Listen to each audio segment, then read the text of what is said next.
Hi, I'm Chef Cynthia Ware here at the Copper Colander. Today, we're going to do something pretty elementary, but in a way that may change your life.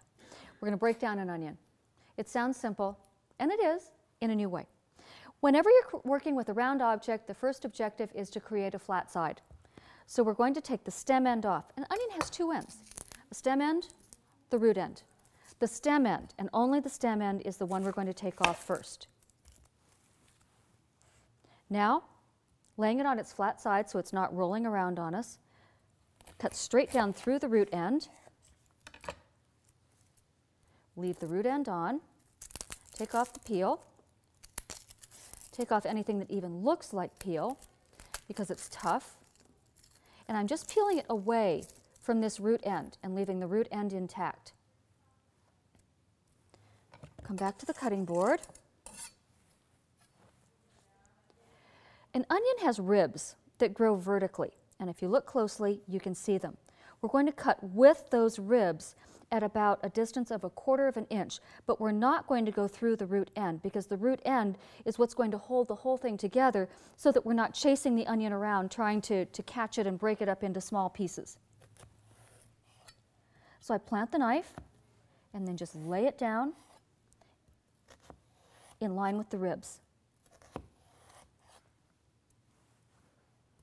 Onion skin kind of gets everywhere. All the way across. Okay, I can pick it up and the onion is still intact. It's not running away from me. Turn it at about a 45-degree angle to myself, and then again at about 1/4 inch intervals, dice the onion. When I get down to the root end, I'll stand it up, carve it off, and we're done. I'll do exactly the same thing with the other half, and we're ready to make a salsa, we're ready to make an interesting ground beef dish, we're ready to make a salad. Next, I want to break down a clove of garlic for you.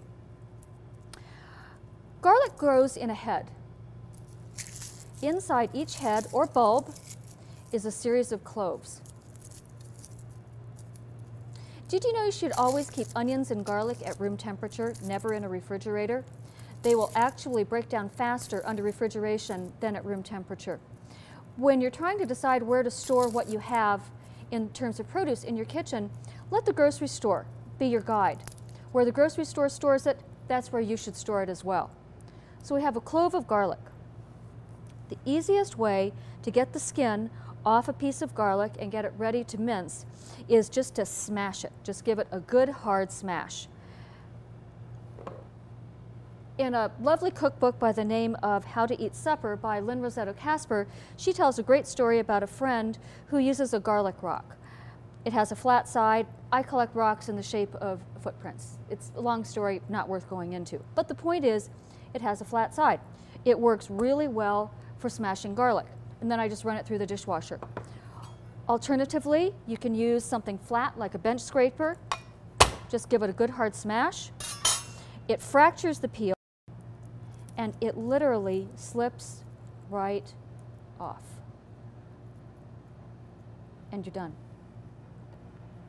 I'm going to take the little stem end off because it can be tough and chewy, and that's not what you're looking for. The clove of garlic is already pretty much broken down. All I'm going to do is run my knife through it, as Rachel Ray says. I'm using my hands to pull it back together. You don't ever want to drag a knife sideways across a cutting board. It dulls it terribly. Pull it off the blade.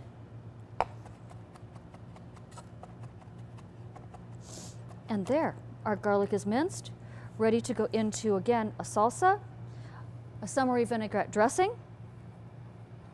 anything you'd use a nicely minced clove of garlic for. To get rid of the smell of garlic on your hands, just rinse them off, rub them on a stainless steel sink, and the garlic smell goes away. Happy summer cooking.